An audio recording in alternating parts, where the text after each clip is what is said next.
Welcome to Opinion Havers, a movie podcast for criminal canines with one eye. I'm Cody. I'm Tyler. What? Criminal canines. Okay. One-eyed criminal canines. Okay. Canine is The like teeth. a dog. Hey, Tyler. I'm Cody. I'm Tyler. What did we watch? We watched Cruella. We did. All right. Now that we got that out of the way, let me tell you what's happening. Okay. I got woke up today. Look, the plan was we were going to wake up at 9 a.m. Nice. It's a great time to wake up on the weekend. It's not just a little sleeping in. It's not too much to throw off, a nice day. Yeah. I also woken at 7 a.m. spider duty. There was the spider. I did not get back to sleep. Okay. So I got just a little, I got a little less sleep than I was supposed to. Yeah. I've been saving something for a Oh. special occasion. Yeah. It's my beverage. It is a generic / Target brand. I think it's supposed to be like Bang, where it's like got way too much caffeine in it for how big it is. Yeah. It's called Cosmic Stardust flavor. And let me tell you, I wanted to taste like, I don't know, Like wild berry. moon rocks, whatever. Some out there. Yeah. Like a wild berry mixed with dark matter. I needed something. Oh yeah. It tastes fine. It's too much caffeine, but it's also the same amount that I would normally drink. It fills a glass. So I'm gonna drink it and maybe have a heart attack. So I need you to make eye contact with me and just every now and again check in. Okay? Once in a while, look at my eyes, make sure I'm not dying. Yeah. So anyway, we watched Cruella. What? Well, tell me about it. It's a movie about Cruella DeVille from the 101 Dalmatians. Yes, it is an origin story of sorts, no? Yes.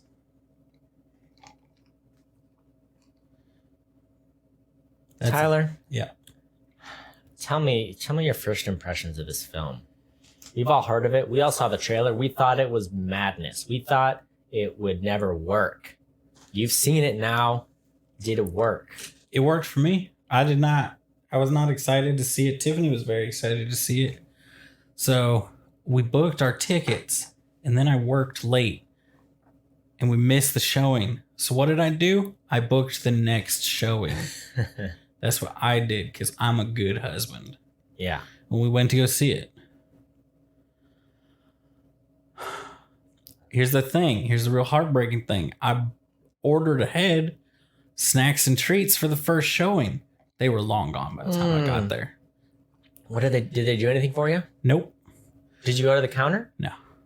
It's too much effort. Wait, you didn't We already say, got like, to the hey, I second missed one it? late. We were getting to the second one Tyler, late. no. So it was like 27 bucks of just snacks gone. But here's the other heartbreaking thing. The second set is wrong. Every piece of it was wrong, except for my chocolate covered almonds.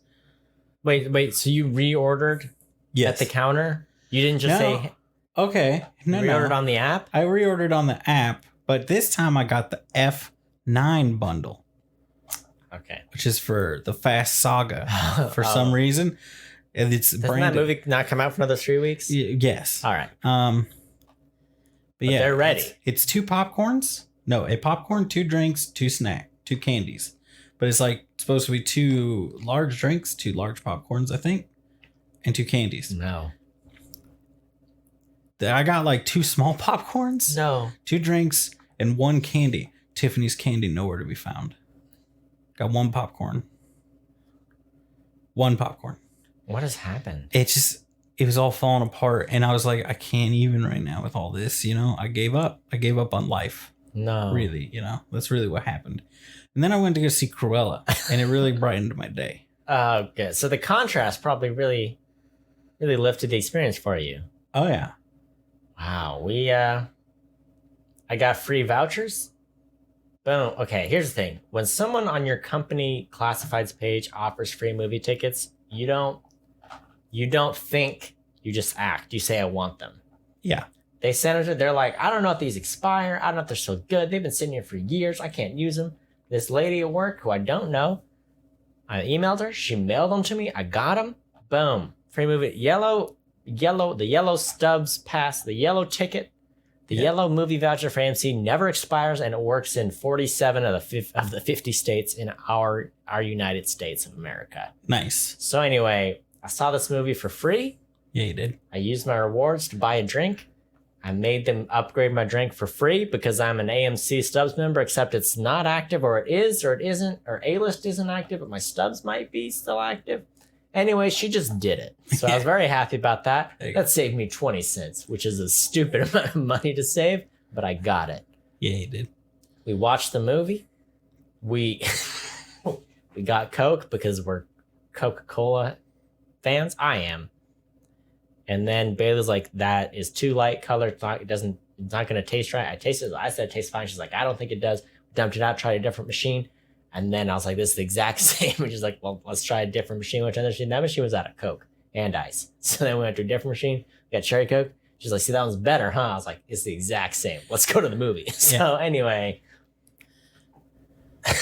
Let me pause you that right there. 150 ounces of Coke later. Because I also thought my drink looked too light. Yeah. And I was suspicious. I was watching it.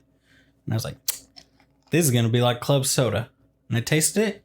It was just fine. It was just root beer and Coke, and it was fine. Or dark Pepper, I have a whatever. theory. Do you think it's the freestyle Coke machines? I think so. Is it because they have such tiny fuel capsules of syrup that it's super dilute, super concentrated? Maybe. But it tasted, like you said, it tasted normal. It tasted fine. But it looked like it wouldn't. So, yeah. So we did it. We also had a stressful experience too because Bailey forgot. Bailey forgot we were seeing the movie because it was like a weeknight. And then she got very upset. Here's what happened. She got very stressed that she was going to make us late to the movie. So then she directed that stress towards me and be like, why didn't you remind me? I was like, oh no. So your fault. So we had to diffuse that situation. We did diffuse the situation and we made it in time for like 2 previews and the movie. Yeah. So we did it. I really liked it. I like this movie a lot. Here's what it was. I figured out what the movie is, which I'm sure I'm not the first person to point this out. It's The Devil Wears Prada, done by Disney. That's exactly what the movie is. Yeah. But here's the other thing about this movie. It's got Emma Stone in it, and it has an amazing soundtrack. I was blown away by the soundtrack. I was upset. I'm like, Disney should not be allowed to make a soundtrack this lit. And that's like, it's all the music I listened to in like high school. Because it was like Beatles, Stones, ELO, etc. I was like, well, this is delightful. I love this. And here's why I'm mad about it. Tell me. You can't get this on. So far as my Google research has proved, you cannot get this on vinyl. I was like, I never buy movie soundtracks. I was like, I'm going to go out and buy this movie soundtrack. Yeah. And I can't do it. And I'm very mad about it. It's a great soundtrack. It's got Tina and Ike and Tina. It's got all the goods. So I liked the movie. I would recommend it to the average Joe. I did not think it was perfect, but I did like it. I thought it was very good. And it was nothing like the trailer. And I'm very upset about that because I did not think the trailer did a good job at making me want to see the movie. But when I saw the movie, I was like, I thought that was very good. Yeah. I never saw a full trailer. I saw pieces of ones. With the trailer, you texted me and you said, I don't remember what you prefaced it with something, but you said Cruella's better than Joker. That's what you told me. I was like, oh. I think I said that. I'm going to have to see it now. Yeah. And then I've said it. There's no going back now. I'll pull up the actual. Because I think the trailer made it look like it was Joker. Like it was Joker, except Disney was doing it and Emma Stone was doing it. Yeah. As Cruella, which is a weird movie. And then when you saw the actual movie, you're like, that is not what this was. And it was better than that. I texted you out of the blue at midnight on a Saturday. Cruella is better than Joker. There, I said it, but we can never go back to the way things were. And you responded with, this is a shocking turn of events. Yeah. So now we've both seen it. We've shared our thoughts. Is it time? It's time. It's time to get in there. Hop in this Devu. It's pronounced Devu. With me. We'll Okay. go Yeah. whipping down the road. Smacking into stuff. Oh, yeah. Everybody knows Cruella DeVille and her DeVille. Mm-hmm.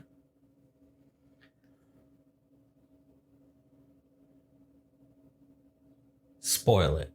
Okay. Do it. I'm ready. So, my notes are everywhere because I did not take notes while I watched this movie. I had to jot down everything I thought about the movie after the fact. Yeah.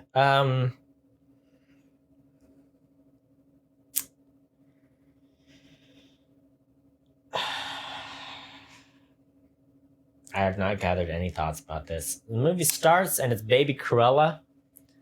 It's baby Cruella, has crazy hair, and everyone's like, oh, that's no good. And then it's Cruella's mom, and she's like, all right, just be normal, go to school, please. Cruella gets in a lot of trouble.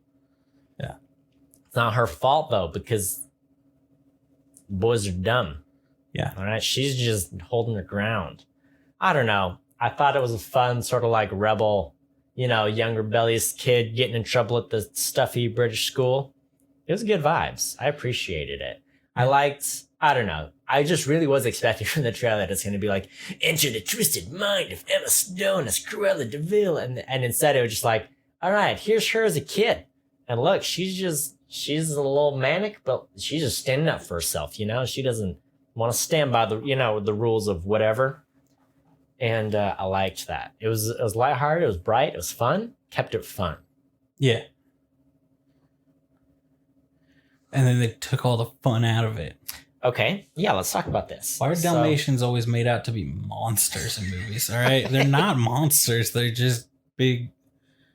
They're usually very sleepy at all times. Yeah. But every movie, with the exception of 101 Dalmatians, it seems, Dalmatians are monsters that are going to kill you. Why? I don't know why. Because I grew up when I was a child. Mm-hmm. I think many of us have seen 101 Dalmatians, the cartoon, but I grew up as a child, and it was like when they were doing the 101 Dalmatians live action movie. 101 Dalmatians and 102 Dalmatians. Mm-hmm. They did those with Glenn Close as Cruella DeVille. I had stickers, little like stick-on wall stickers where it's like staticky sticker thing you just slap on your wall. Like a fat head? Mm-hmm. Yeah. I had those in my room with Dalmatians. With some paw prints. Spot was up there. I think Penny might have been one of them. Boom. We had Dalmatian stickers on the wall. So that's the age I was at. McDonald's was giving out Dalmatians toys. Where was I going with this? I don't know. I had it. So all I've known a Dalmatian to be is the prize of a crazed woman who wants spots on her coats, Yeah. I was always on the Dalmatian side, You're not taking Glenn Close's side in the 101 No. Dalmatians? It's perhaps the thing most overlooked by this movie. Well, I don't know. I guess it's kind of the same with Maleficent too. We're like, look, we're doing the villain's perspective, but they're not even a villain. That's what you don't understand. Yeah. They didn't kill those kids. Like, it's almost like Disney could pull off an Adolf Hitler, like villain story where they're like, look, we're going to show you his perspective and we're not going to acknowledge he's a villain. He's just misunderstood, but still doing the right thing. That's what's kind of weird about the Disney villain origin stories. Well, like I told Tiffany, the best villain is the hero of their story. Like they think the best villains think they're the hero. Right. That blew her mind. That blew her tiny little mind wide open. She saw the universe when I said that. Mm-hmm. That's why I like, Harkonnen, Baron Harkonnen. He's a good villain because he's the hero of his story. Which one's that? It's in Dune. Oh.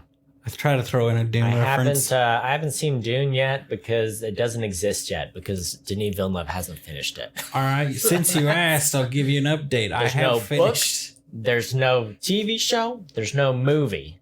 All right, Yeah. that's what you don't understand. It has not come into the universe yet. Yeah.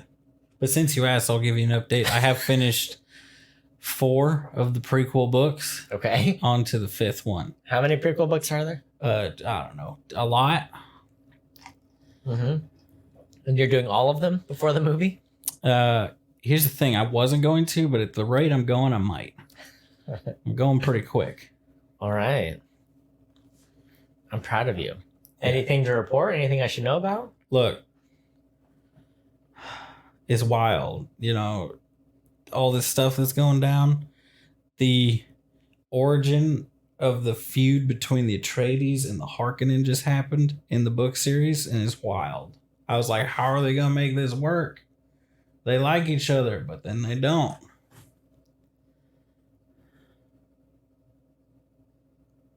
So the Dalmatians kill her mom. That's the one. I have a couple critiques of this movie. That's the first one. So they're going, she gets kicked out of school. She's got to go to London, start a new life with her mom. And then her mom's like, got to stop and make a little stop here. Have a talk with some rich baroness lady on the rooftop or the cliff's edge. Yeah. And the dogs come. They chase what's her name? Cruella around. Estella's her name. They chase her around and then they kill her mom. They push her off the edge. And that was the first thing I was like, this is too much. And it's a lot. It was because the dog, like you said, they were vicious. These were not the Dalmatians of the cartoon that we've all known and loved that are the good guys just trying not to get skinned to death. These are man eaters. Yeah. These are lady killers. Yeah. They have murdered people and they will murder people at their own want. Oh, yeah. So they kick her, basically they just push her off the edge of the cliff. But it was too much. Like we went from this bright, she's making trouble at school with the boys, to, her mom, I don't know. Disney's always done the mom death. But this one was like, there were lightning strikes. It was her fault. Vicious dogs did it. Like it was just, it got dark quick. And having watched the whole movie, I think that matches the vibe of the last half of the movie pretty well. But the first half of the movie, I was like, no, this is too soon. I was not ready for that to happen. I don't know how they could have done it because it kind of pushed the plot forward. It was kind of an important plot point because then Estella goes from I'm a school kid to I'm Oliver Twist. I'm on the streets. I'm Oliver and Company. I'm going to get in with a gang of thieves and we're going to do heists. Yeah. Oliver Twist, the story of a orphan. Small orange cat. And orange cat in New York City. And Tina Turner sings a song. And Doberman Pinschers eat a man. Yeah, they or do. Whatever. And then Oliver and Company is the story of Jamie Oliver, and the companies that he forms. And that's when he goes to Italy and he learns how to make pasta. And he's British. What was that commercial, the pasta commercial that was so infuriating for us? Barbella. Barilla. It's so aggressive. They're like, you'll love your spaghetti from Barilla. It's like, you can't be You can't say spaghetti and then follow with a Barilla. They make pasta. Barilla makes pasta. Okay. So, yeah, Stella feels bad about killing her mom with someone else's Dalmatians. Yeah. They really try to make you believe that she murdered her mom. And I didn't buy it for a second. That's the thing. People have survivor's guilt, but she was just like, I did it. I may have picked up my mom, suplexed her, and pushed her off the cliff. Yeah, that's like, I might as well have done that. It's like, look, these attack dogs were coming for you, and then they redirected. It's not like they couldn't see you because you fell. Mm-hmm. But she's like, I killed her. She would be alive if it wasn't for me. And it's like, I feel like there's more to the situation. Yeah. Which by the end of the movie, we do learn that is the case. Yeah. So, yeah, that happens. she meets up with a couple scrappy little kids in London, and they're pickpockets, like I said, Oliver Twist style. Oh, yeah. And she falls in with them, and they start doing the heists. She's got a puppy. They've got a puppy. His name is Wink. Yeah. He is a Chihuahua, and he has one eye and an eye patch. Yeah. Which was magnificent. Here's another critique of the movie for me. Estella, as a child, has a puppy. Okay? Now we fast forward either 10 or 20 years, and they're all adults. The problem is Emma Stone's like, what, 30 probably? 32, 30? Around that age? And she goes from being a 10-year-old schoolgirl orphan to being 30 years old. But I think in the movie she's probably more like 20, 22. Probably, age range, probably college-ish. Yeah. University there in England. Yes. And her dog is now a full-grown dog that looks nothing like her puppy. Her puppy was brown and had like semi-smooth hair, and her full-grown dog is slightly bigger, tan-colored with wiry hair. Yeah. What was that? It's different dogs. What was that? But Wink has not aged a day. Look. He is England's miracle. Okay, he is a national treasure, and we love him. Wink is timeless. All right. Wink. That's what I'm saying. Are these dogs? Is Wink some sort of a Highlander, immortal being whose power we could never comprehend? That's what I don't understand about the logic of it. Because the puppy is like, I was a puppy. I'm a full-grown dog. Wink is like, I'm a Chihuahua. I was full-grown, and now I am. Time means nothing to me. I don't understand. Yeah, because he's a Chihuahua. Okay, let me talk about the other. This is one of my final critiques, to be honest. I only have 2 more critiques. This one's still dog-related. Yeah. My problem with Disney is that they're like, look, we can CG it, so we will. And so they were like, every dog in the movie, we're going to super hard CG. Yeah, it's weird. And the only one that worked for was Wink. And I suspect, Bailey and I had a discussion with it, I suspect because Wink is so tiny. Wink looks great in every shot he's in. Yeah. You'd almost believe he's a real dog. Scrappy dog, 50-50. The Dalmatians are obviously CG'd because like, well, we got to make them, they have to be able to bare their teeth and look vicious and jump over things and do whatever. And, drop kick, running drop kick someone off a cliff. So we CG'd the Dalmatians 100%. And I don't know why they went full CG on all the dogs, except for some of those scenes. Like, I guess if you're going to get a dog to do all this stuff, you got to make it all CG. But it was all CG all the time. Wink is the only one it worked for because he's so small.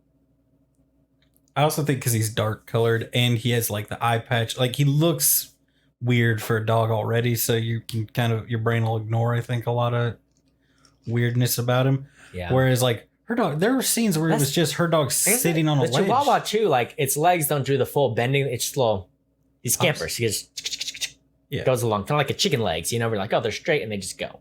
Yeah. Dalmatians are big and boundy, and their legs have to bend, and their fur has to flop, and their ears have to flop, and their jowls have to snarl. Yeah. So it's just like, oh, we're going hard. There were some where it almost looked like they had real Dalmatians sitting there, and they just CG'd their like bared teeth, which I felt like was worse. Yeah. Yeah. So it was interesting. I don't know. It was one of those things where I think they just threw money at the problem.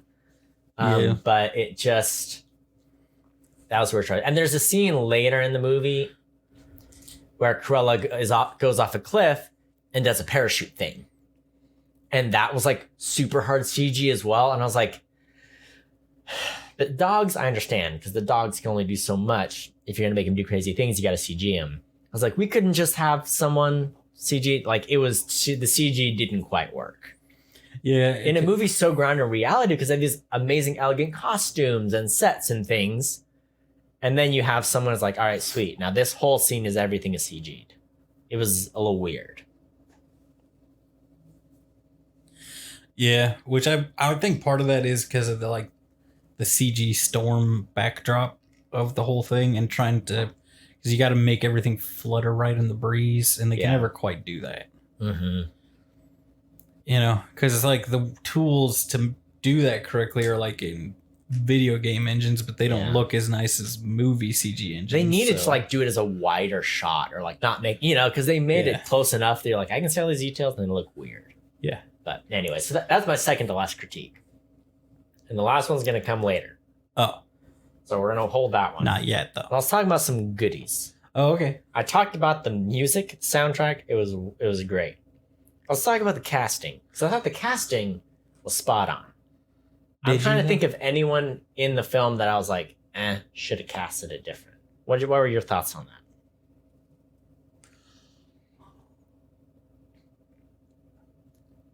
Yeah, it was all right. I did think it was kind of strange. Emma Stone being the Cruella with the British. Because I feel like there's so many. I feel like there's got to be lots of people that can do that are British actors. Mm-hmm. Yeah. Then why Okay, would you here's do what you don't Emma understand. Stone? Okay, two things about this. Number one, Emma Stone is hot right now. Is she? She has won an Oscar for a performance in La La Land, which was a couple years ago, but not that long ago. Yeah, she's basically. She had a great role in The Favorite last year. She's doing indie Oscar movies. She's been in some fairly big budget things lately. La La Land, The Favorite, Zombieland 2. Like, I'm saying she's coming off her Oscar buzz. Mm. Okay? So it's a smart move for Disney because Disney has to get Disney has to get someone who's box office viable. And Yeah. Emma Stone is that right now. Number two, Emma Stone is a producer. So, perfect scenario. You got the backing of Disney. You're coming off an Oscar and you're producing the movie. You better darn well star in it. So that's the other thing about it. But what does it really mean that she's producing it? Like, what does that mean? Is she producing it because she's starring in it? Or she's starring in it Look. because she's producing it? We're in a chicken egg scenario now. Yeah. Okay, that's what we're in. Something's causing another thing, and we're here. So that's what I have to say about that. Also, I will say this: are you suggesting Emma Stone didn't pull it off? I am suggesting. Go ahead and say it. Go ahead and say it and face my wrath. Do it. No, look at me. I watched the entire movie going, is she nailing this? And then the last line of the movie, I was like, all right, she's nailing it. Do I think she only nailed that last line? No. But I think she didn't sell me fully until that last line. Wrong. You are wrong. Okay, no. Here's the thing. Think, cast your mind back Okay. to the beginning of the movie. Because it Doing starts it. with her voiceover. It starts off, and it's her in her posh. This is the other thing. She has her British accent, and then she has her posh Cruella accent. Which I think, this is what I think. All right, if I was doing the casting, I don't think I would have gone with a British person because I don't know if a British person could do the posh Cruella accent. Okay. That is very much an American British accent. Mm-hmm. Well, when she starts out in the voiceover, I was like, oh, that's a good Cruella voice, but not Cruella as a villain. Cruella as Cruella. like a normal, fashion just like designer? more normal person, Yeah. And I was like, I couldn't quite pick out one. There's only some lines where I was like, oh, that's Emma Stone's voice. It was a Cruella voice. I thought she did a very good job. And that's the other thing. I think the point of the movie is, okay, how does she become Cruella? Because Estella is not Cruella. Yeah. Right. And so I thought it was great. She did a good job where you're like, oh, this is just her doing her normal speaking. Oh, now she's putting on the posh accent. And it's matching the way Emma Thompson's speaking, who is British. And so it's kind of like, I think we talked about this with Solo. I don't know when this episode was out, maybe before. But Solo, you have the guy who he was emulating. That's kind of what Cruella went for. Was like, oh, this is the person who's at the top of their game. This is who I have to impress or befriend or become. This is more the Devil Wears Prada kind of thing. But Yeah. Okay, so I'm putting on the posh persona. I am posh too, so we're equals or we're on the same plane. Anyway, so I thought she did a very good job at it. Yeah. Can we just talk about how much better the British posh fancy accent is than the American rich fancy accent. Oh, which American Rich? Are you talking like the snooty mid-Atlantic? Yeah. That one? Yeah. Like Daddy's got the trust fund from his grandfather who found muskrat fur in the forest or something. I don't know. You know what I mean? Mm-hmm. Like old money, American old money sounds worse. Yeah. As an accent than British old money. And if you're trying to make someone a villain, posh British accent is much better suited. You know, where you're like, ugh, you're snooty. Yeah. You know? Like that Jaguar commercial. With also featured Mark Strong. And Tom Hiddleston. Who's Loki? Tom Hiddleston. Yeah. Is both of them talking about why are British people always villains in movies? It's because they just sound better than you. But it's like Tom Hiddleston's driving a Jaguar, Mark Strong's in a helicopter watching it, and then they're at a mansion. It's like a James Bond style thing. Yeah, yeah. How do you not remember this commercial? I think about this commercial like on a daily basis. I'm sure I've seen it. Like, it's for the Jaguar. Familiar. The Jaguar. That's how they pronounce it. F-Type. Do yourself a favor, look up this commercial because it'll change your life. It should have won an Oscar. Let's do a whole episode on this commercial. All right. The cinematic universe. Really, I just want to talk about Mark Strong. Okay. I had a realization about Mark Strong.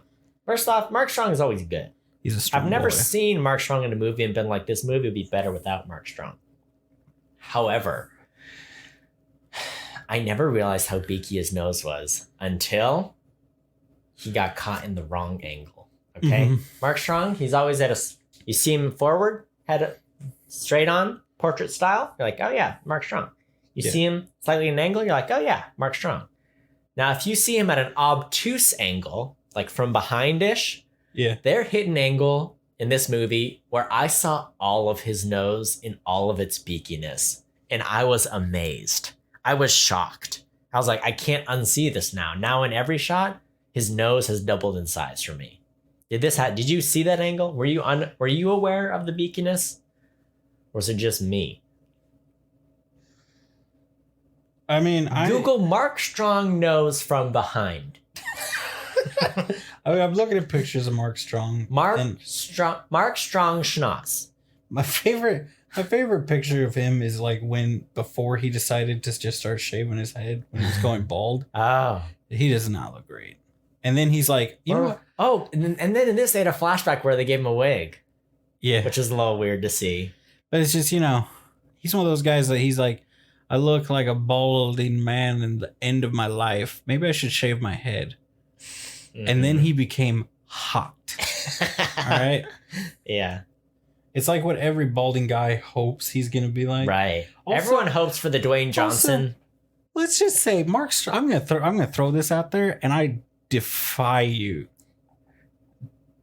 to say this is not true. Mark Strong has the best IMDb picture of anybody. You can try to find a better one. Let me see. All right. Problem is, I don't want to lose the page I'm on, so I have to go open a browser and look it up. I mean, it's like straight out of a Guy Ritchie film set. It's not from a film. It's just him. It's just him on a Saturday afternoon. Yeah. Is that a scarf? Is that the collar of his jacket? We'll never know. Right? Mm-hmm. Wow. That is a black shirt with gray suit over the top with the satin lining. All right. Man. Mark Strong. Oh, he has hair in this picture. I don't know what to do. Is it the one where he's balding, or is it this one? It's a gray hair. The Imitation Game? My Imitation Game. Yeah. I forgot he was in Imitation Game. He's in everything. He's everywhere. You can't get away from him. Oh yeah, because he's got like the hair in Tinker Tailor Soldier Spy.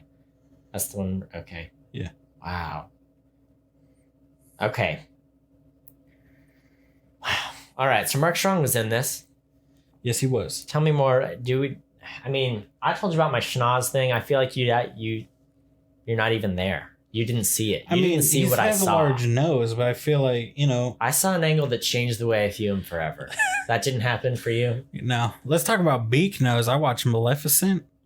It was like 3/4 of the way through the movie. I realized that the bird guy has makeup on his nose to make it look more like a beak. Yeah. I got all the other makeup, but the nose I did not notice for so long, and it was shocking. Oh, yeah. Also, not to derail the entire podcast. No, please do. It needs to happen. I watched it on my new TV, and it looks real good. What?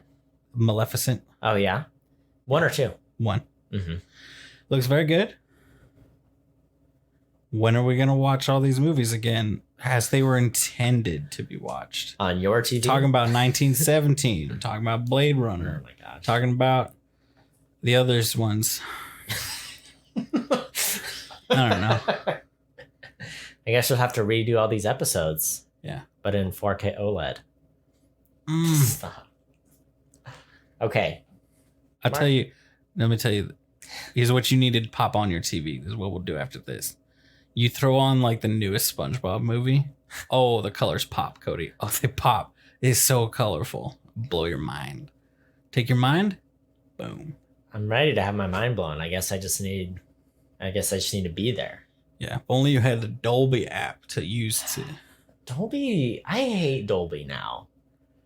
Dolby won me over with their Dolby theater, and now they're like, anyway, everything you have can't play Dolby anymore. We have refuted access. It's just the PlayStation. No one's allowed anymore.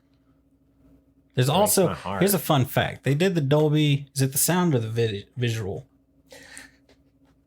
That it's exclusive to the Xbox? Dolby Atmos. So that's the sound.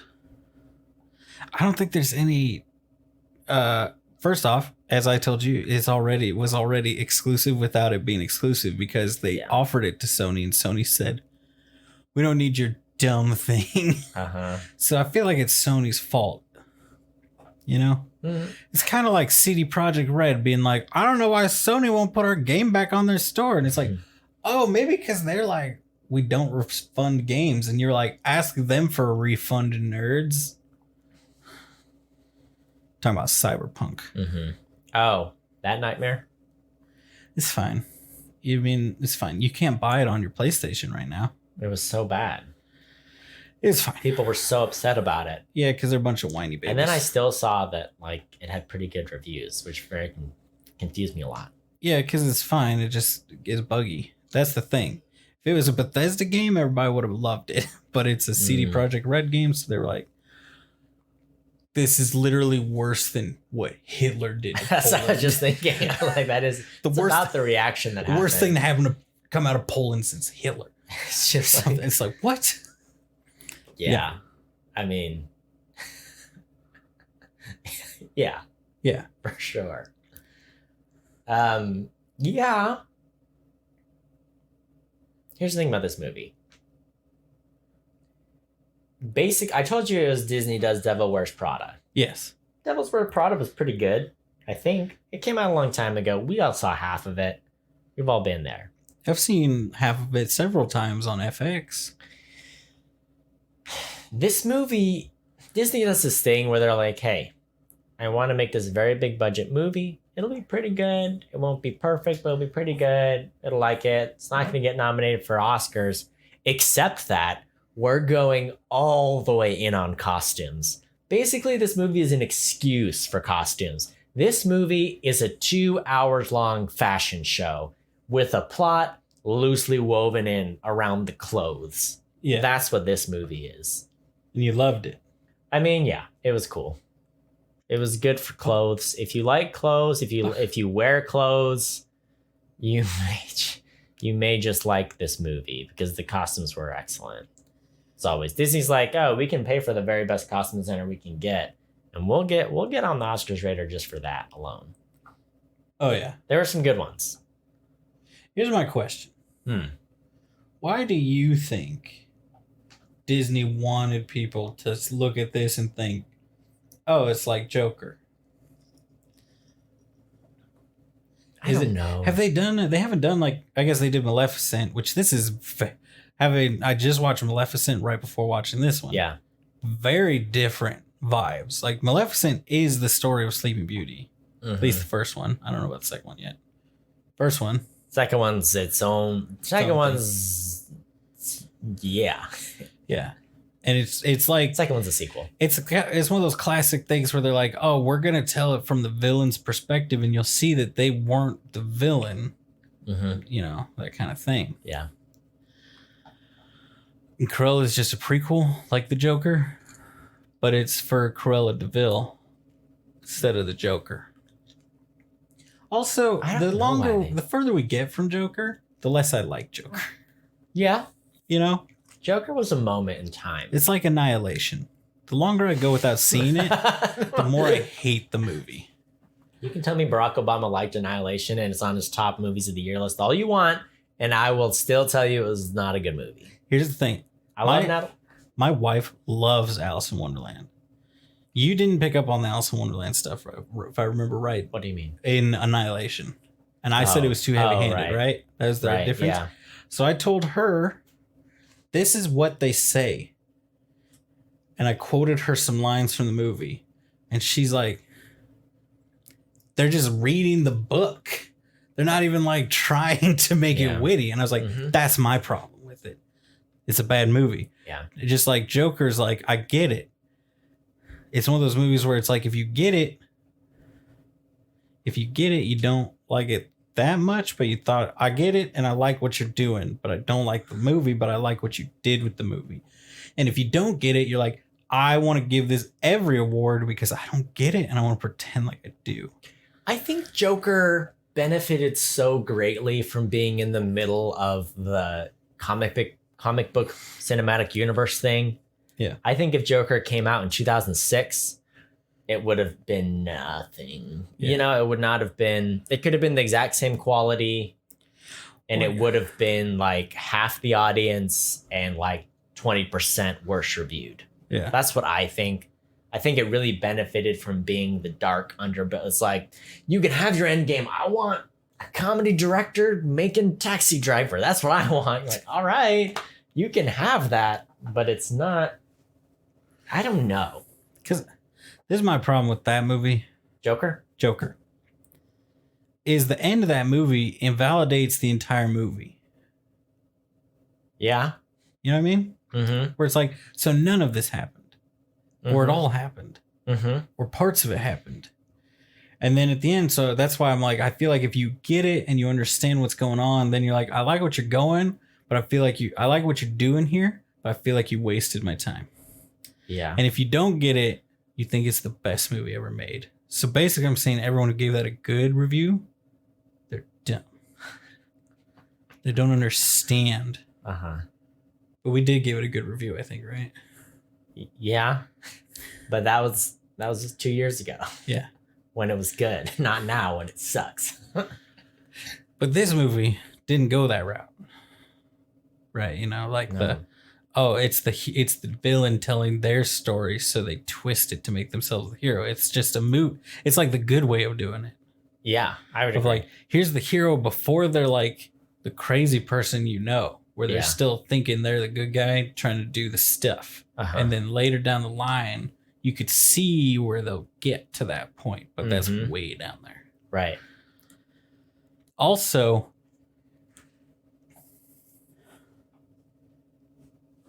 the guy, the lawyer, is Nandor from What We Do in the Shadows TV show. He's one of the vampires. Oh, that's him? That's him. I watched the pilot of that show finally. He's Nandor, and it drove me nuts the whole time, because he's like... That makes so much more sense. Yeah. Wow. He is a treat in that show, for sure. Yeah.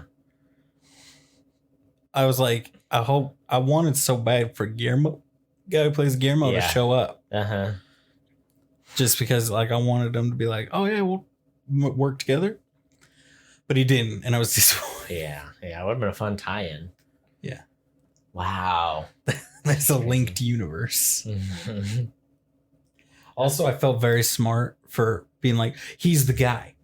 He's the guy that marries this girl, and then they have Pongo and what's her face. Yeah. Did you? So you stayed for that part? Yeah, but they say his name at the beginning. Oh, right. So it's like I wasn't smart, but I didn't know his name, so I felt smart. I appreciate that they did tie it in. Bailey and I talked about that too. Everybody cleared out of the theater when we saw it, and then they do like a mid-credit stinger, which is only like 2 minutes in. And I really like the soundtrack, so I'm like, nope, we're sitting here and we're watching at least like the colorful fun part of the credits before it just gets to the big scroll. I was like, oh, the dogs and the people, and oh, they're gonna meet. That's cute. Like they did just enough to tie it up together. We're like, look, we did the origin story, we explained everything, how they got everything, but we didn't make it like there was a whole plot going on outside of us just getting to the point where like, here's Cruella villain, here's the tie into everything. Yeah. And I liked that. I like that we achieved a whole other plot and character arc. And look, it set everything up. It just did. We didn't have to like make it obnoxious. Yeah. Like, I liked that too, because I like how it sets it up to where they could do another Cruella movie or just go straight into 101 Dalmatians if they wanted to do a live action 101 Dalmatians. Another live action 101 Dalmatians. Oh, another one. Like, yeah, one of this modern set. That's what I told Tiffany. Everybody's like, oh, they're redoing all these. Everybody forgets in the 90s, they also tried to make all of their shows live action. But what we got was movies like 101 Dalmatians. Yeah. So they were like, you know what? We're going to punt this 20 years. We'll see then. We'll try this. We'll try it then. Man, the 90s was a weird time for Disney because it was like, it at the same time of it being the Disney Renaissance of like Lion King and Beauty and the Beast, it was also Michael Eisner being like, it'd be really cool. Or not, is it Michael Eisner? Yeah. Michael Eisner being like, it'd be really cool too if we did a bunch of like really crappy straight to video sequels for everything. Yeah, but we could just loved pump them out on the Disney Channel. But you watched all those Aladdin movies, didn't you? Oh, as a child, I couldn't get my hands on them is the problem because they were so crappy that it was like they weren't readily available like everything else was. I'm talking about Aladdin 4. Talking about Aladdin Prince of Thieves. Yes. Jafar's Return. There might only be 3 Aladdin movies. Is there 3 or 4? I don't know. 3. And there's the second Lion King, and there's Little Mermaid 2, and there's Little Mermaid 2 is trash garbage. Never watched it. Beauty and the Beast. Was there a 2, or is it just the Enchanted There was the Christmas Winter? special. Yeah, the Enchanted Christmas very Winter, whatever. So yeah, at the same time of them putting out some of their best animated stuff ever, they were also making some really weird live action movies and some really crappy sequels to those things. Yeah, which you get some of them were like the Beauty and the Beast Christmas thing, was just like they ended up cutting out so much of that. They're like, we have like a third of a movie sitting here. We could just lengthen this out and put it out straight to VHS as like a Christmas thing. Yeah. So it's got like the quality of the Beauty and the Beast movie because it's literally pulled from Beauty and the Beast, like the actual movie. And then you have ones that are just not great. Yeah. And they get real crazy. And here's the thing though, everybody's coming at me like, well, those Aladdin movies were terrible. And I'm like, look, you're coming at me with Page Master, asking me why I've never seen that. I have seen it. I don't remember it because it's not good. And you're acting like it's the cornerstone of your childhood. So let's not say which Disney movies are good and bad. They're all terrible, with the exception of Quest for Camelot, which stands the test of time no matter what. You don't remember that one? No, I remember that one. Yeah. I was like, we've bonded over this one. Yeah, yeah. So they wrapped it up with a bow, and I liked it. Yeah. This was a long movie. Was it? Yeah. How long? It felt long for Bailey and I. I'm not just talking about runtime. It is a little bit long for runtime for a Disney live action. But what I'm talking about is the arc. Okay. Because we kind of hit a point in the narrative where you're like, oh, we're wrapping up the movie. And then there's like, they extend out the third act to have an extra 20 minutes. Yeah. They could have wrapped this up in an hour 40, a tight 100 minutes, and they extended it out to 2 hours. So that was what made it feel a little bit long, because it kind of has a dual ending kind of thing where you're like, oh, this is wrapping up. We're like, nope, we're not done. We're doing the next thing. Because they could have done a Joker thing where it's like, oh, look, it's Cruella defeated. And instead they're like, no, it's Cruella reborn and fully formed. Yeah. With getting the revenge. See what I'm saying? Yeah, I get you. You understand? I get you 100% on everything you just said. Okay. Estella, she's going out. I didn't connect that the two orphan boys she hooks up with to become a little gang, and they're doing heists as adults. I did not connect that those are her two henchmen in the 101 Dalmatians movie until like way too late in the movie. Like for me, I was like, I should have caught this 40 minutes ago. I didn't know what I was doing. Once I realized what they were doing, I was like, that's pretty cool. That's pretty good. The guy who plays Jasper, he nailed like the way. The tall, is that the tall one? Yeah, or the it's the chubby tall, one? skinny one. Tall, okay. He nailed like the kind of like when they're doing their henchman stuff, like the kind of hunched over, like kind of head bob waddle and walk that he has. And I was like, this guy studied this movie, like deeply studied it. Yeah. Versus like I put in 101 Dalmatians, I feel like in my brain they just hired the same guys that were in Home Alone. Is that true? No. They look similar and dress similar. 101 Dalmatians is Disney Does Home Alone. Because that, if this is Disney Does Devil Wears Prada, 101 Dalmatians was Disney Does Home Alone. It's possible. Because, Home Alone 1 or Home Alone 2? Is it the same people in Home Alone 1 and 2? I just remember Joe Pesci is one of them, which is just crazy. It's crazy that it's the same guy from Goodfellas is the one getting buckets dropped on his head. He did not return for the second one. Okay. If I remember. He's in the first one. I loved Home Alone 3 growing up. This is where I was at. Okay. Home Alone 3, Small Soldiers, and Mortal Kombat. Okay.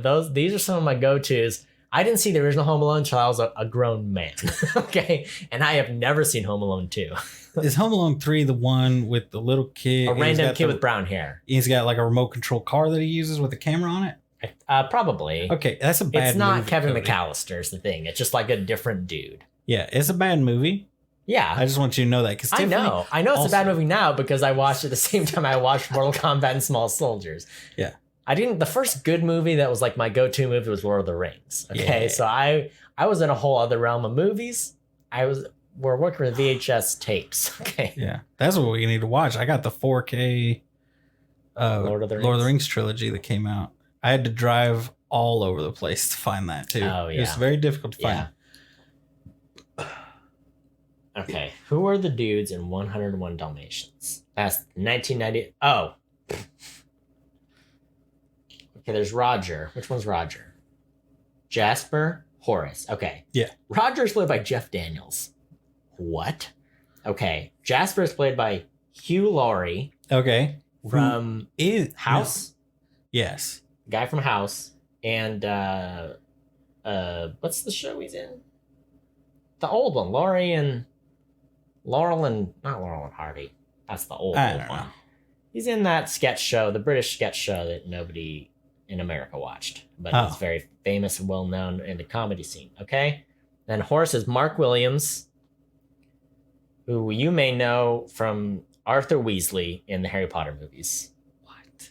So it's Arthur Weasley and Dr. House. Those are the people. Now, the question is, I'm sure they're not the guys from Home Alone 2 because that would have popped right up. Nope, Joe Pesci did return for Home Alone 2. He did return? That's what's going to blow your mind. As Harry, and then Daniel Stern as Marv. Maybe it's the third one that he isn't there, because then it's like the guy and his girlfriend in the van. I remember that scene. There are so many Home Alone movies. I know. I thought there was maybe 3. The first one in the More Like This, for Home Alone 2, IMDb More Like This, is Home Alone 3. The classic. The one I knew and loved before I saw the good one. Yeah. Which is the first one. And people like the second one? I don't know. There's Home Alone, The Holiday Heist. And here's the thing. This is what I appreciate about Home Alone 3. Home Alone 1 and 2, you get the Kevin McAllister, hands on the side of the face. Oh no, I've been abandoned by my family and I'm going to die from criminals, right? Right. We all know the look. Home Alone, The Holiday Heist is shamelessly ripping it off with a different actor who's not nailing it. Home Alone 3, the kid is doing his own thing, okay? He's not doing the hands on the side of the face. He's doing the, I'm actually a serial killer. I've got my hands on the remote control, okay? Yeah. That's what I appreciate about it. We got Home Alone, the original, 1990.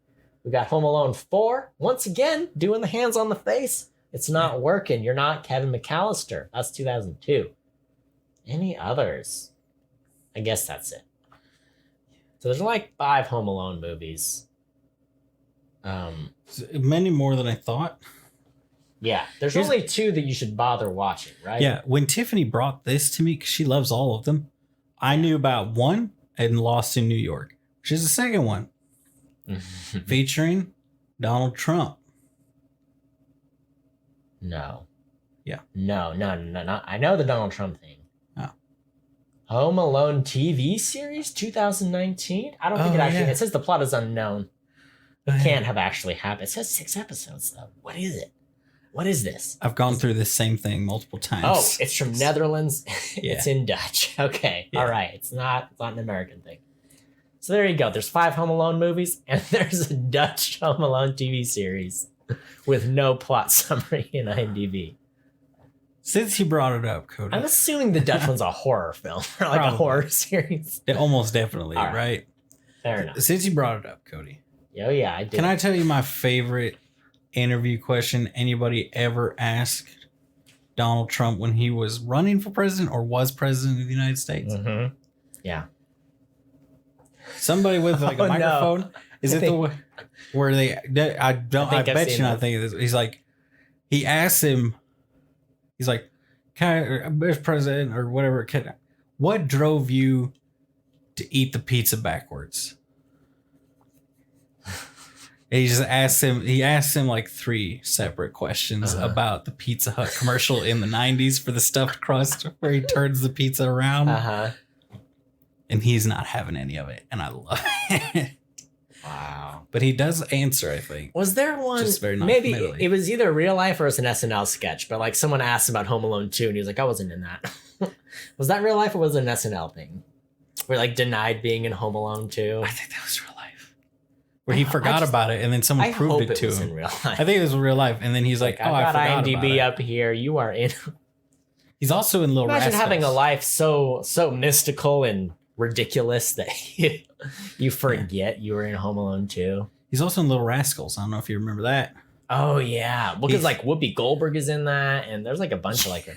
I love that movie, and let me tell you this: it stands up. It does. Don't even tell me that It movie does. doesn't stand up because it do, and it does. I watched it in college. I was like, this is as wonderful as it has ever been. If you ever watch the old show, Nah, Tiffany makes me watch it sometimes. did you get goodie? It's pretty good, actually. It's all black and white. It's all old stuff, but it is the same jokes Mm-hmm. as in the movie. Yeah. And it's very similar. And I guarantee you, your grandparents almost peed themselves laughing watching it. You know? Maybe your great grandparents. Yeah. Okay. So, well, we didn't quite go through the plot beat by beat, but if you've seen Devils Wear Prada, you vaguely know how it goes. Except she does.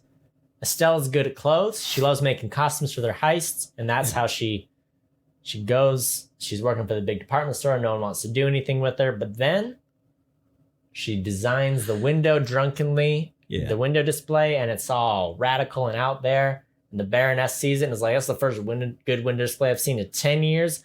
Hire her, and she does a great job. And that's how we get there. I need to know your thoughts on her assistant.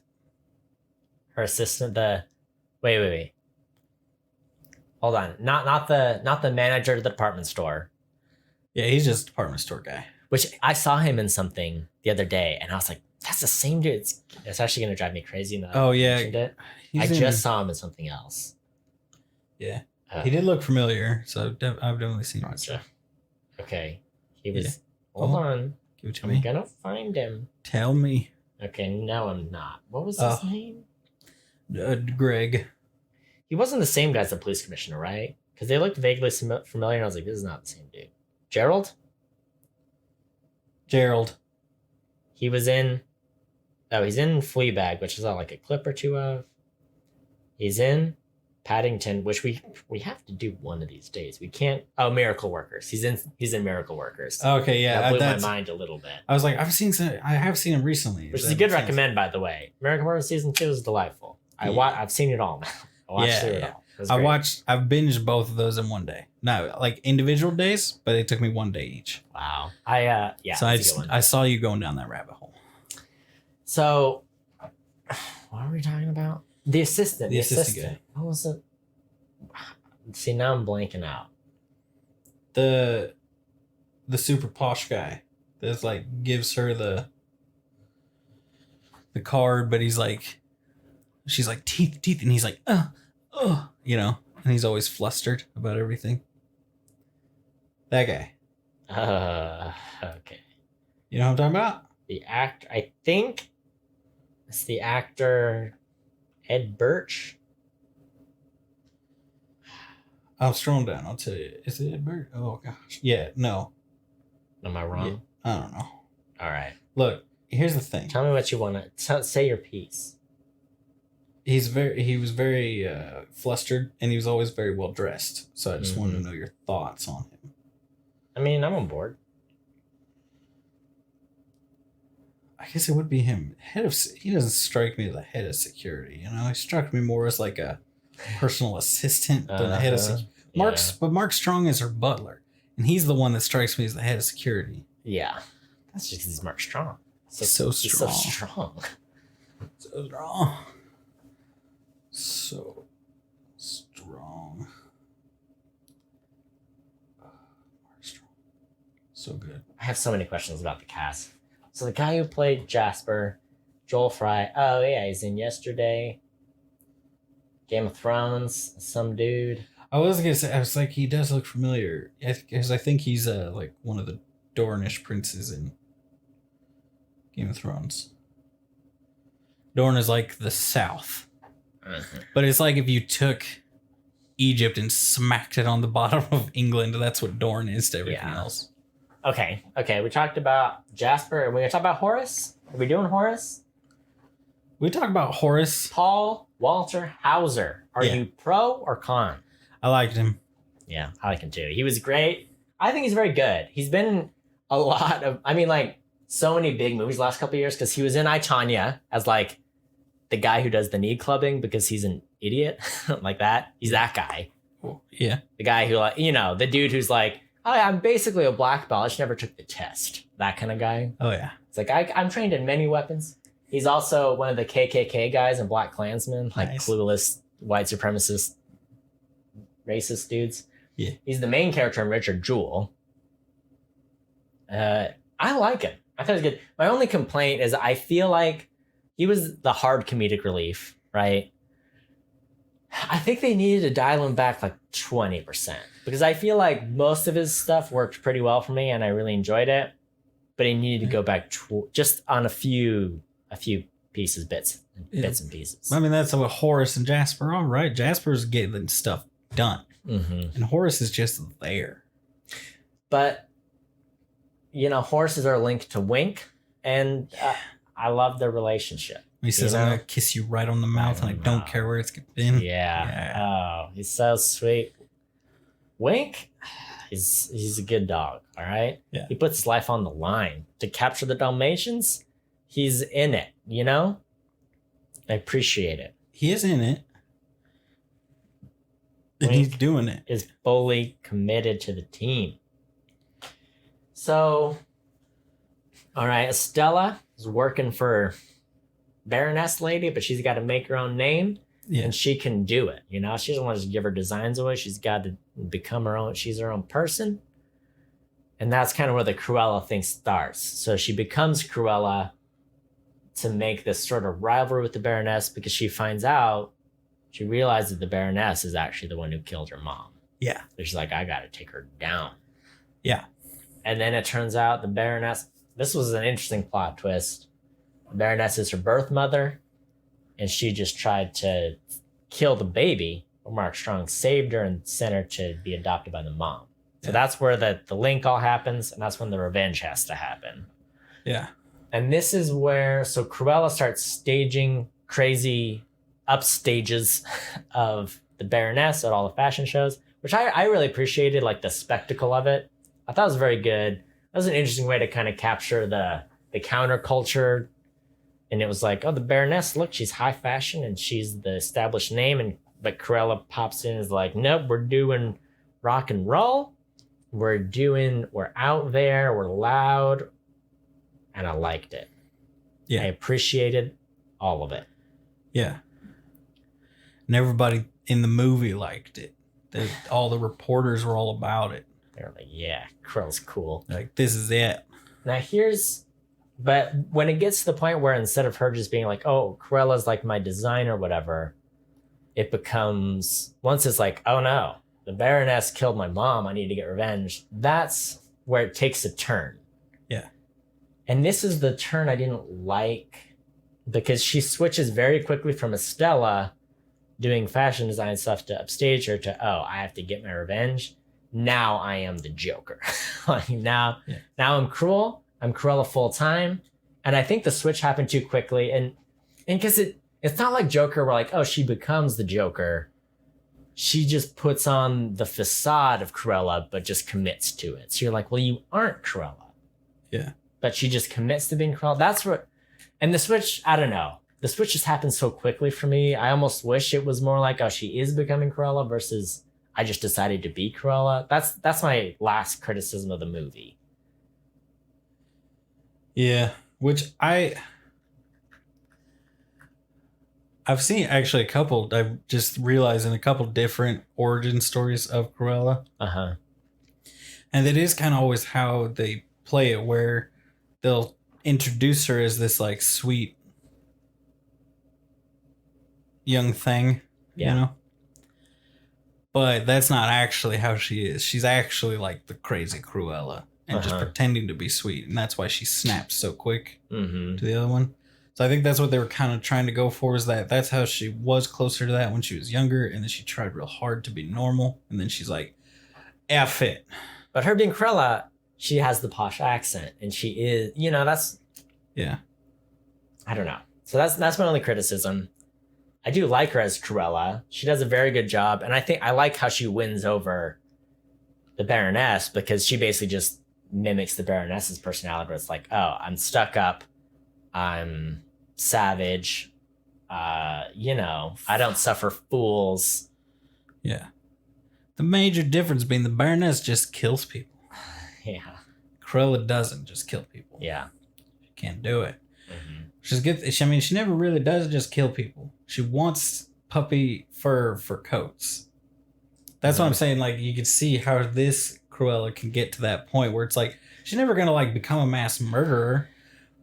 But as she goes more and more insane. Yeah. But that's what's interesting, because you're like, oh, the Dalmatians are villains in this one. And so that's why she wants Dalmatian coats. And then she has a Dalmatian outfit in this. And they're like, she used real dogs to do it, or didn't she? And she's like, they make a point to say, oh, no, I didn't do it. Yeah. So it's just interesting when you're like, oh, you walked it back a little bit. You also could have just hinted it in there and not like addressed it. But they specifically addressed it to say like, I didn't actually do it. But everyone thinks I did. Yeah, I don't know. So that's the only... But then that leads more into like, that's her trying to be what people think she's like, but she's not really like that. But like in the 101 Dalmatians movie, she is actually like that. Because that's more of what it is in 101 Dalmatians, that she wants a thing and they tell her no. Yeah. And so she loses it. Mm-hmm. And wants the thing even worse. Yeah. So that's really my last criticism of the movie, because I really enjoyed it. I told you I loved the music. I thought they had great choices of music. I enjoyed Emma Stone doing her thing. I thought the casting was very good. The heistiness of it, like, it wasn't a Joker movie. If anything, it was like a heisty movie, Yeah. There was some kind of fun heist action going on. There was the moment where you're like, oh no, she's gonna kill the Baroness.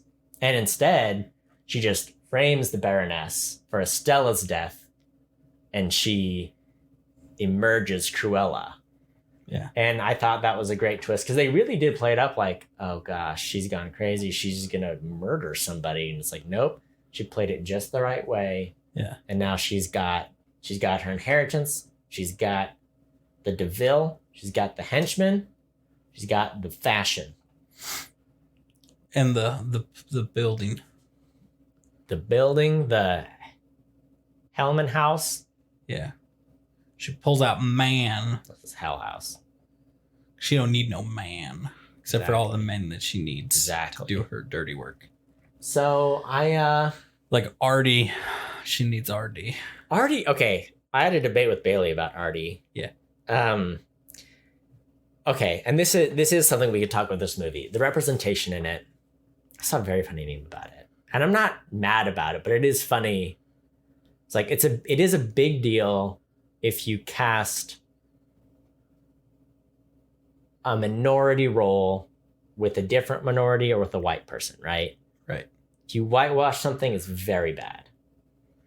Right. But this movie does the opposite, where they take white characters and they make them minorities. Okay. Like Jasper, right? Yes. Which I don't have a problem with. But it was an interesting choice. I appreciate the representation of it. Where it's like, oh, let's represent more people in our movies. Like, yeah, this takes place in England in the 60s, and it's based on a very white movie of British people with hoity-toity dogs. I appreciate that they were like, you know, it doesn't even matter. This is Disney. This is a Cruella origin. We do whatever we want. So we have people represent whatever. So there's mixed people. Is there an Asian person in this movie? It's like an Asian designer or something. I can mix up with somebody to watch. Anyway. I don't know. Probably. Here's what I was getting at. I forgot. No, wait. I was talking about Artie, and you started talking about minority. Okay. So Artie is like the gay fashionista. He owns a little designer shop, boutique. He was, of all the characters, the least needed. Because he, in fact, did nothing for the plot. But he did a lot for me, personally. Okay, so that was my question. How did Artie do for you? I liked Artie a lot. What I really wanted him to do, and I understand not doing it because you want the representation. People would have been upset if you had said that. But one of my favorite things they do, just because I think it's funny and it has a comedic effect, is when you have a character like that, and at some point have them make it very clear that they are in fact not gay. That's just how they are. Yeah. And I really wanted him to do that, like to hit on her or something like that. Yeah. And her be like, I thought you were gay. And he's like, no. Mm-hmm. Because I think it's funny. Yeah. But probably. Plot-wise, you know. He's very fabulous and I loved him. Yeah. So she shows up at the shop, buys one of the Baroness's old designs, wears it to her thing. Yeah. He does help her do some, design some of the costumes. She's like, okay, that's good. But he's not tied to 101 Dalmatians. But if you took him out of the movie would work flawlessly still. But I would say if you made a movie based around just them two, it would work flawlessly. Sure. Yeah. They had the best banter. When she rolls up after she died and he's like, I thought you were dead. Yeah. And they have a little sassy back and forth. I was like, I love this. Mm-hmm. I love me some good sass. Yeah. I'm not complaining Artie's in it. I just think he was the one role where you're like, he doesn't need to be here at all. I'm glad he's here. Yeah. Someone needs to be here representing Ziggy Stardust and, be in there. So. Yeah. I do think also, like, it was kind of interesting how they kind of offhandedly remark about how unacceptable he and his lifestyle was to those people at that time. Yeah. Just in like a couple offhanded remarks and him being like, whatever. It's not great, but I deal with it, Right. And just like this is from a different time kind of thing. Mm-hmm. This takes place in the past. In England, the worst place. Yeah, oh yeah, we all know it. So I don't know. That's the movie. Florence and the Machine do the closing song. Yes. Blew my mind. Loved it. I love Florence. I love her machine. I love them when they're together. Doing things. Causing problems. Did it blow your mind more than the end credits of Aladdin? DJ Khaled? Yes. If DJ Khaled rolled up into the credit song of this movie, I would have burned the theater down. All right. Yeah. And instead, they gifted me with Florence, and I was like, yes. It's just like Frozen 2. We got Brendan Urie and Weezer. Like, okay, good enough. For treat for the white people, sure. Yeah. And then Aladdin, they roll up and they're like, how about DJ Khaled? Shouting all over the. I'm like, no, that's bad.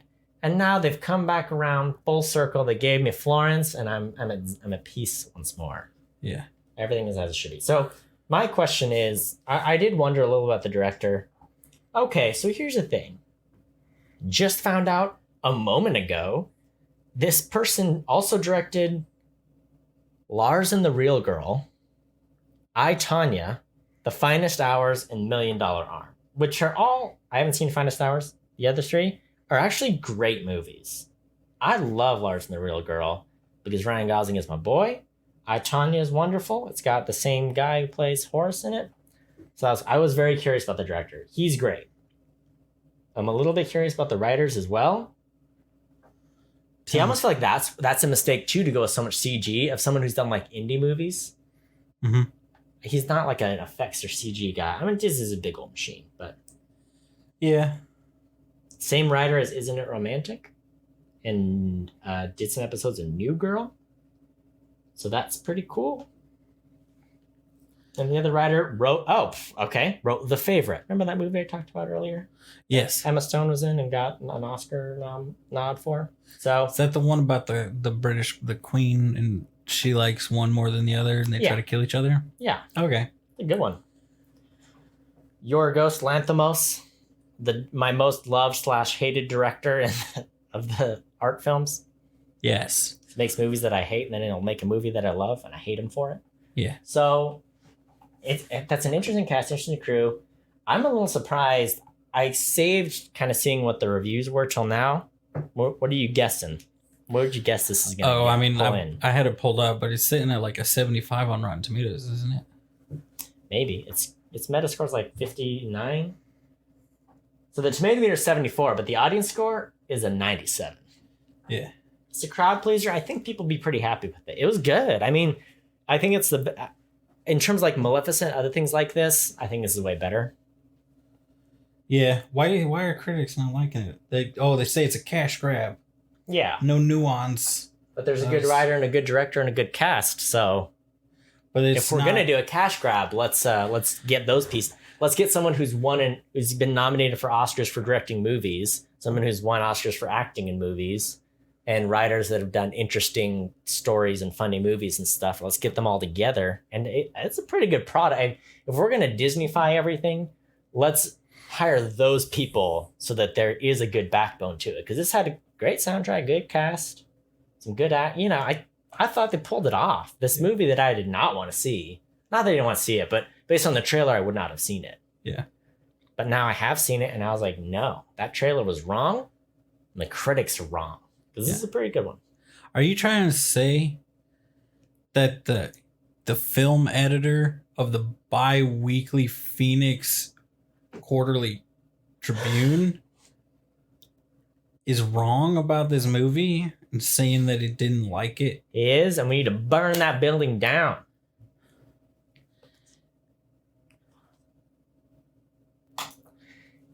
If you name your newspaper the Phoenix Tribune, I'm allowed to burn it down because that means you can rise from the ashes and be reborn. Am I wrong?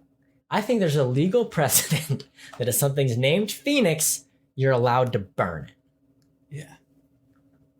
I don't know. I don't know what the laws are in Boulder, Colorado, which is where the Phoenix bi-weekly Quarterly Tribune is located.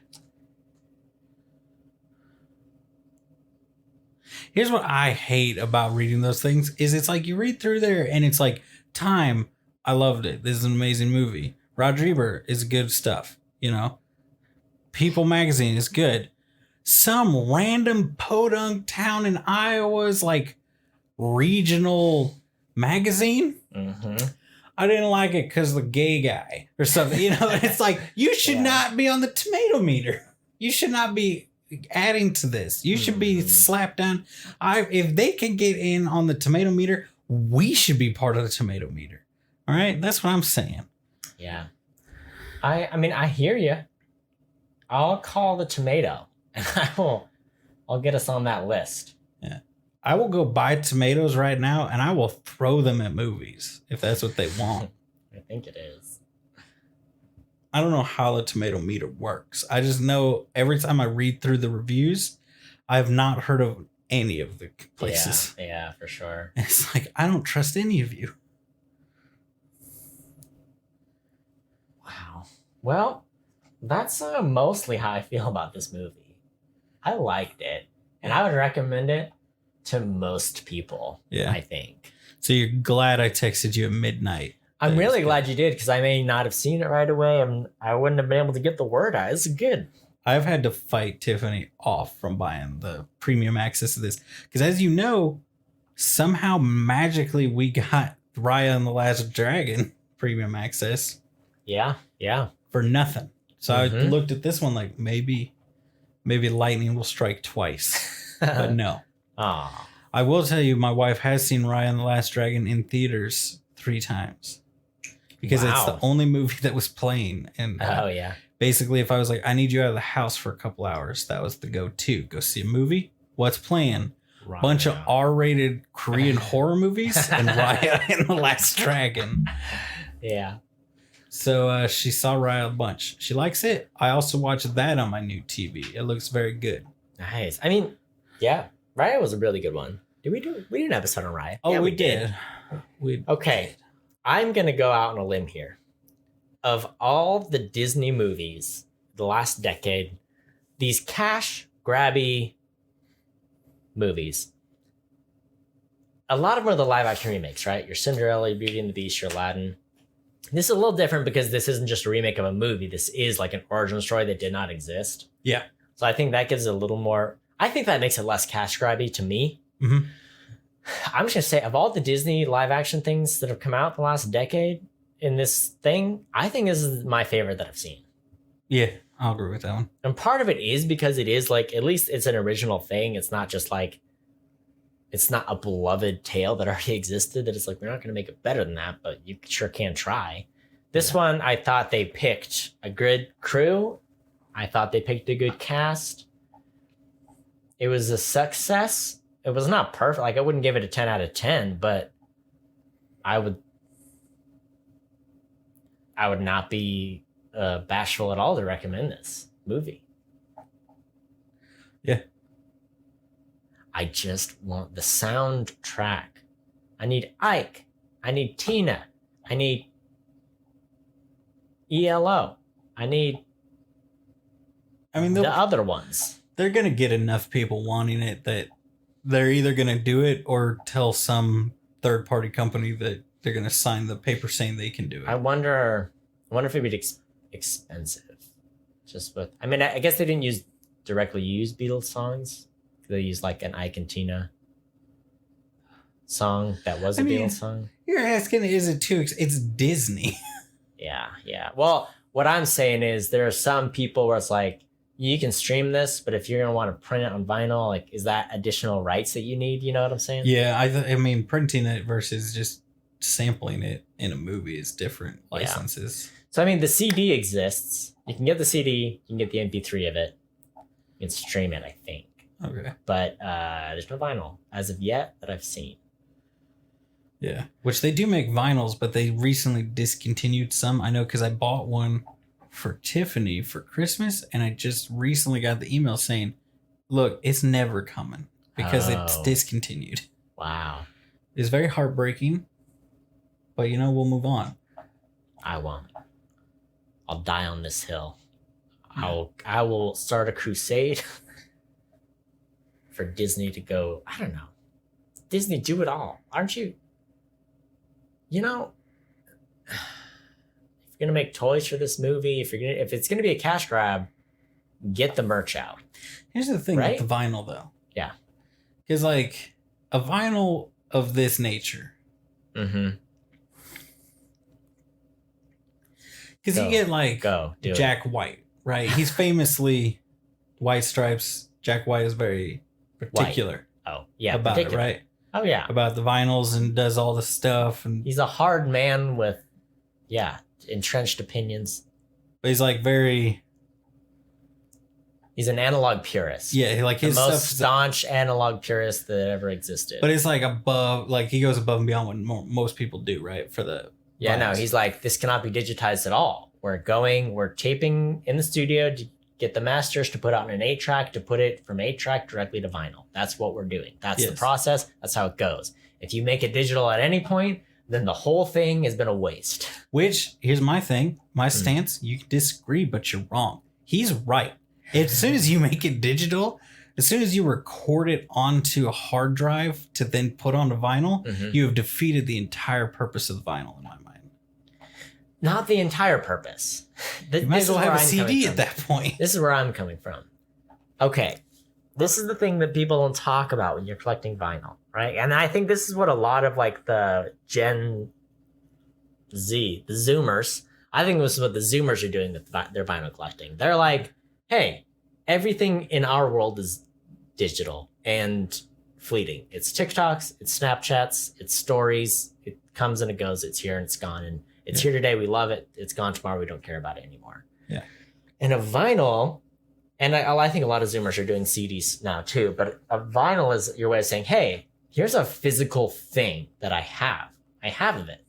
It's collectible. It is look, in a perfect world, all my records that I have would be analog to analog. And I have a Jack White record, okay? I have one from him, and it says on the thing, this was done from the masters to the 8-track to the vinyl, never been digitized. I did this for you, and it does sound great. It's one of my best sounding records. I agree, he's right about that. Yeah. But at the same time, you will never appreciate album artwork because you never see it bigger than a thumbnail on your phone. And when you buy a vinyl or something, behold. Look, maybe the music was digitized at some point, but you can still play it on a turntable and you have the physical collectible of it and you can appreciate the album artwork and you have it and you patronize that person in an additional way. And that's the other reason for vinyl that no one talks about. Okay. And that's why I have a vinyl collection, because I want to support more of the music I like, and I want a high fidelity version of it. Yes. And some are more high fidelity than others, but there's more than one reason to have it. I mean, this is one of those things, I mean, you can listen to the first podcast. I was like, vinyl's dumb, and everybody listens to it is dumb. And now I have several vinyls. And I have ones that I seek after and dream about having. I think the point you're getting at, though, is are they going to find the master recordings of an ELO track, 3 Icon Turner tracks, Bachman Turner Overdrive track? Like, are they going to put all that and be able to get it together and mold it into a well-done vinyl? Probably not. Even though it is Disney. But, they're not going to do that, right? My thought is because there's new people at Disney. They're not new, but I mean there's people at Disney that there are some who will realize the effort to do that would be worth it. If they could say, this is like a vinyl you would have gotten in this time. Like if you'd gone to the record store, bought a record. Back in the Dizzy. Yeah. Back in the heyday in the 60s and 70s. Yeah, this is what you would have gotten. Yeah. But I think they're not going to do that because I'm sure there's people that are pushing for that, but they're not going to be able to get the money to do it until enough people want it. This is what makes you the most mad about it. And once again, this goes back to vinyl purists, because there's some people like, look, if you're printing your vinyl on anything but black color, you're a fool and you're a dumb boy. Oh, none of mine are black. That's the other thing. You can make a vinyl very pretty with any manner of colors. This is the perfect chance to make a Dalmatian printed vinyl, the first ever. Yes. And they're squandering their opportunity. Yes. That's what makes me mad. And of every Disney movie I've seen, this is the first one where I heard the soundtrack and I'm just like, oh, they did, because they captured her rebellious mood and sounds of the 60s and 70s, and they just dropped it on our laps at a hot track. It's one of those things where just nobody asked for this, but you just dropped a fire track, like a fire playlist, soundtrack, whatever, for the movie. It works on the level of it being a really great soundtrack, while also being on the level of it works narratively for the movie. Yeah. And you're not going to give me more ways to buy it? Here's the thing, though. Disney does this thing. They're either gonna give you all the ways to buy it, seldomly, or they're gonna be like, yeah, you can stream it, but we only paid for the rights for it for like a month. So after that, you're gonna just have to like find all the songs yourself. Yeah, I mean, this has happened before too. Like, there are artists I like who I'm like, this is a brand new artist, just dropped their first full album. I want it. I'm really excited. I want to get right on the train. I want the first printing of it. And then I go to the store and they're like, yeah, this does not exist anywhere. Or it's like, oh yeah, no, you can buy this from Bandcamp, from the artist, but it's not on any record stores yet. And then a year has passed and they've been like, oh, hey, this is available now. Like, Becca Mancari is an artist I really liked, her first record. And I saw her live when her album came out. It was like, this is not available anywhere. And then I saw her live 2 years later and it's like, hey, I'm at my show. Do you want to buy my record? And I said, yes, please. And I bought it, and I bought a t-shirt, and I love it. Yes. So maybe it'll change. Maybe you can go to Emma Stone's house and ask her for the record. All right. I'll do it. Yeah. I can do that. Let's do it. That's not a problem. So yeah, so that's where I'm at. I'm on DisneyMusicEmporium.com. Aladdin, you can get it on vinyl. It's a white or clear vinyl. Yeah. You can get it in black. You can get Ant-Man and the Wasp as a 2-disc. You can get Aristocrats as a picture disc. You can get the Endgame soundtrack. You can get Endgame as a picture disc. Infinity War. Like, this soundtrack is on par with, like, Guardians of the Galaxy. We're like, you intentionally made a fire soundtrack. Give it to me. Why would you not give it to me? Bohemian Rhapsody, Black Panther. That's just the score, though. I don't know who's out here buying score soundtracks. I mean, that's what most of mine are. Ugh. But they're video game scores, so it's different. Ultimate Hits, Frozen 2. It's clear. You pay $10 more for clear versus black. Yeah. Guardians of the Galaxy. I can buy the Haunted Mansion song on a picture disc, but I can't buy it. That's a waste of everyone's time. Look, High School Musical's on vinyl. That makes me sick, okay? I was thinking it wasn't. High School Musical was in the period of the blackout period where it was like, Hot Topic hasn't started the vinyl revival yet, okay? It was in that time period between we were all doing CDs and MP3s. Look. Soul's got a vinyl? Tell me about that. Music from and inspired by Soul? So. One day. Maybe. Yeah. Marvel Defender 7-inch vinyl disc collection. Who's out here trying to buy that Iron Fist single? Iron Fist, original soundtrack, LP. Nice. The Avengers video game. Mickey Mouse Disco. It's not a good video I do game. own one or two old school like Disney records. So I'm like, this is just too silly not to have. Like Alice in Wonderland or like Mary Poppins, and there's some kind of goofy ones. Yeah. Zootopia. Get some Shakira. I can read things. I can keep on reading. Well, I maybe we should end the podcast and no, my rage is untethered. Okay, yeah, no, that's fine. And not keep reading them. Let's carry on. We'll just, let all the people get back to their day. Watch this movie and yell at Disney for me till they give me the vinyl. Yeah. But did you buy the Guardians of the Galaxy vinyl? Nah. Because you're a fool. You didn't buy that vinyl, you don't get this vinyl. I'd rather have none of them, okay? Until I can have this one, I refuse to buy any of them. Okay. It's like that on New Girl when it's like, you don't even pay your taxes. Like, until gay marriage is legal everywhere, I don't think I should have to. So that's where I stand. Yeah. Basically. This is a good movie. You should watch it. You should watch it. But you know what else they should do, Cody? They can share us and review us. Not can, they should share us. They would. Wherever will. you find podcasts is where we are. Yeah, I defy you to find somewhere we don't exist. Oh, my friend, I told you this. My friend, he lives in Germany right now. He called me out of the blue, out of nowhere, and he's like, "Hey." Is he the Germany guy that's been downloading these? He probably has no idea No. we do this. Yeah. He's like, what you doing? I said, I'm going to record a podcast. And he's like, send me the link. Are you guys on Spotify? Thinking in his mind, he's like, no way. And I was like, you know we're on Spotify, you cow. There you go. So I sent it to him, and then he sent me back a response saying Fiji water is the best, which I can only assume is a reference to something I said. Here's what you guys need to understand. You text me these things.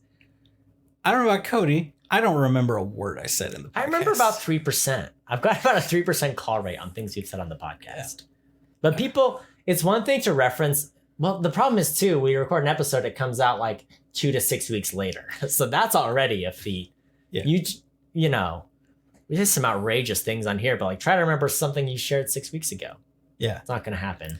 And it's like if you like make a note in your phone so you won't forget it, your brain's like, I don't have to remember that now because it's logged in here. Yeah. Once I've said it and it's recorded, I don't have to remember what I said. Exactly. Until you come around the corner to cancel us, you know, it doesn't exist. And people are like, oh, but you said such crazy, insane stuff. How do you forget that? And be like, you guys, my wife.